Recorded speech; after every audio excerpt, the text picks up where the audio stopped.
ក្រោយក្រសួងមហាផ្ទៃប្រកាសស្រាវជ្រាវករណីលោកផ្កាយ3និយាយមិនសមរម្យលើកូនចៅស្រាប់តែអ្នកធ្លាប់ធ្វើការជាមួយលោកផ្កាយ3ចេញមកអះអាងថាបន្ទាប់ពីបានប្រើប្រាស់ពាក្យពេចន៍និងកាយវិការមិនសមរម្យលើមន្ត្រីក្រមអាវ៉ាតពេលនេះលោកឧត្តមសេនីយ៍ឯកសៀងធីរិទ្ធអគ្គស្នងការរងនគរបាលជាតិត្រូវបានក្រសួងមហាផ្ទៃពិនិត្យស្រាវជ្រាវនិងឈានទៅសម្រេចអនុវត្តវិន័យតាមបទវិន័យនគរបាលជាតិកម្ពុជាជាធរមានយ៉ាងណាក្រោយក្រសួងមហាផ្ទៃបានប្រកាសនឹងអនុវត្តវិន័យតាមបទវិន័យនគរបាលជាតិកម្ពុជាជាធរមានចំពោះលោកឧត្តមសេនីយ៍ឯកសៀងធីរិទ្ធមានទាំងមតិគាំទ្រឲ្យអនុវត្តវិន័យចំពោះលោកផ្កាយ3រូបនេះគណៈអ្នកខ្លះក៏បានលើកឡើងពីគុណសម្បត្តិដែលលោកឧត្តមសេនីយ៍ឯកសៀងធីរិទ្ធធ្លាប់បានធ្វើរឿងល្អៗជាច្រើននាពេលកន្លងមកជាក់ស្ដែងម្ចាស់គណនីឈ្មោះឧត្តមមុតបានលើកឡើងថាខ្ញុំមិនមែនជាកូនចៅដែលធ្វើការក្រោមអាវ៉ាតរបស់គាត់ទេ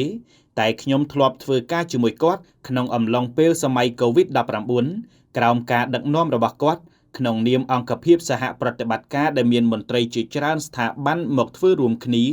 តាមខ្ញុំចាំក្រុមការងាររបស់ពួកខ្ញុំអាចនិយាយបានថាជាស្ថាបនិកមួយក្រុម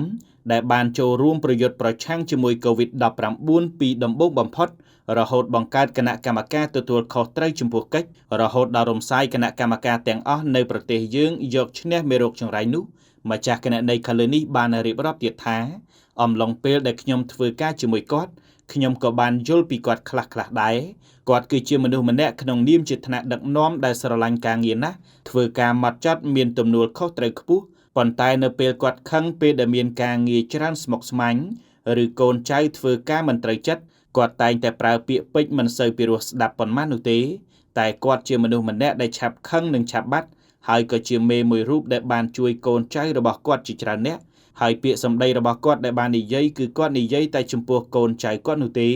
អ្នកដែលធ្លាប់ធ្វើការងារគ្រប់គ្រងគណៈកម្មការទាំងអស់ក្នុងសម័យ COVID-19 នឹងយល់ខ្លួនឯងថាវាស្រួលឬវាពិបាកប៉ុណ្ណាទី1ចូលរួមប្រឆាំង COVID-19 គឺជាគុណសម្បត្តិរបស់គាត់ទី2ចូលរួមចុះហត្ថលេខាកិច្ចសហប្រតិបត្តិការនៅម៉ាឡេស៊ីក៏ជាគុណសម្បត្តិរបស់គាត់ដែរទី3ចុះបង្ក្រាបទីតាំងអនឡាញតាមបណ្ដាខេត្តនានានិងប្រយុទ្ធប្រឆាំងការលាងលុយកខ្វក់ទាំងនេះក៏ជាគុណសម្បត្តិគាត់មួយដែរអាចនៅមានច្រើនទៀតដែលខ្ញុំមិនបានដឹងម្ចាស់គណនីឈ្មោះឧត្តមមុតបានបន្តទៀតថាកាលខ្ញុំនៅក្មេងរៀនមិនសូវពូកែទេ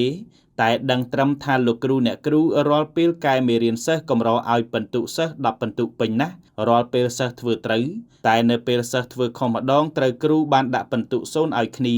ហេតុអ្វីមិនគួរឲ្យពិន្ទុខ្លះគ្រាន់ជាការលើកទឹកចិត្តគ្នាឬចាំបាច់ត្រូវតែឲ្យពិន្ទុ0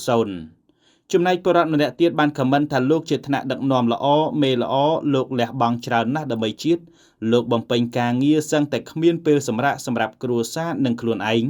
សង្ឃឹមថាយុត្តិធម៌នឹងមានសម្រាប់មនុស្សល្អដូចជាលោក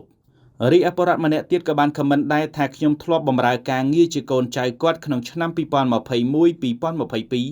កាលនោះជំនាន់កូវីដនៅក្នុងសាលកោះពេជ្រខ្ញុំគឺជាសមាជិកម្នាក់នៅក្នុងសមាជិកក្រុមទិន្នន័យ COVID គាត់ជាថ្នាក់ដឹកនាំល្អម្នាក់ជាមេល្អគាត់បានដឹកនាំកម្លាំងដែលមានខ្ញុំជាកូនក្រុមរបស់គាត់ពេលប្រទេសមានជំងឺ COVID គាត់មានវិន័យ